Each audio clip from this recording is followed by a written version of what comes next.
एक बार एक हंस, तोता, बगुला, कोयल, चातक, कबूतर, उल्लू आदि सब पक्षियों ने सभा करके यह सलाह की कि उनका राजा बेंतो केवल वासुदेव जी की भक्ति में लगा रहता है, व्याधों से उनकी रक्षा का कोई उपाय नहीं करता। इसलिए पक्षियों का कोई अन्य राजा चुन लिया जाए। कई दिनों की बैठक के बाद सबने एक सम्मति से सर्वांग सुंदर उल्लू को राजा चुना।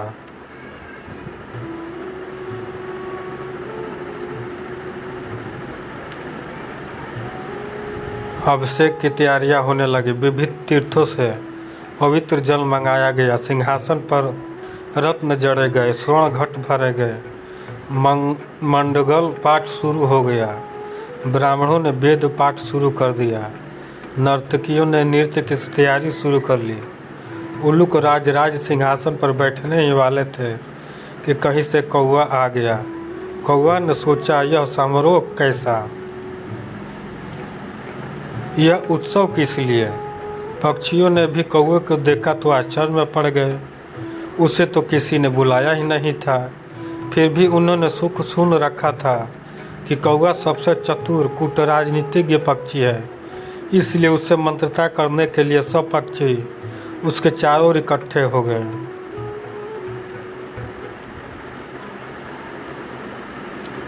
उल्लू को राज्य अभिषेक की बात सुनकर कौवे ने हंसते हुए कहा, यह चुनाव ठीक नहीं हुआ।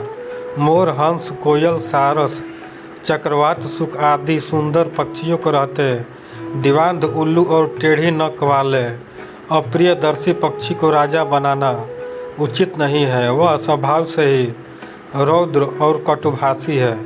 फिर अभी तो बेंतो राजा बैठा है।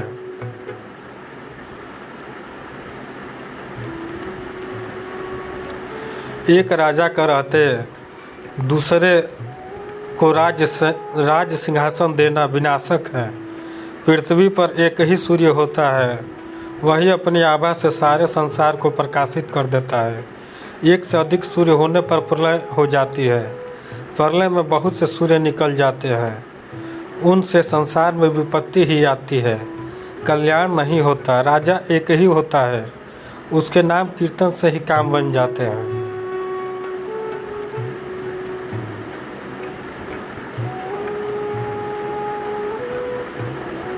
यदि तुम उल्लू जैसे नीच, आलस, कायर, बेवसनी और पीठ पीछे कटुभाषी पक्षी को राजा बनाओगे तो नष्ट हो जाओगे। कौवे की बात सुनकर सब पक्षी उल्लू को राज मुकुट पहनाए बिना चले गए। केवल अभिषेक की प्रतीक्षा करता हुआ उल्लू, उसके मित्र क्रिकालिका और कौवा रह गए। उल्लू ने पूछा, मेरा अभिषेक क्यों नहीं हुआ? क्रिकालिका ने कहा, मित्र, एक कौवे ने आकर रंग में भंग कर दिया। शेष सब पक्षी उड़कर चले गए, केवल वह कौवा ही बैठा है। तब उल्लू ने कौवे से कहा, दुष्ट कौवे, मैंने तेरा क्या बिगाड़ा था जो तूने मेरे कार्य में विघ्न डाल दिया। आज से मैं तेरा वंश पर परागत बैर रहेगा।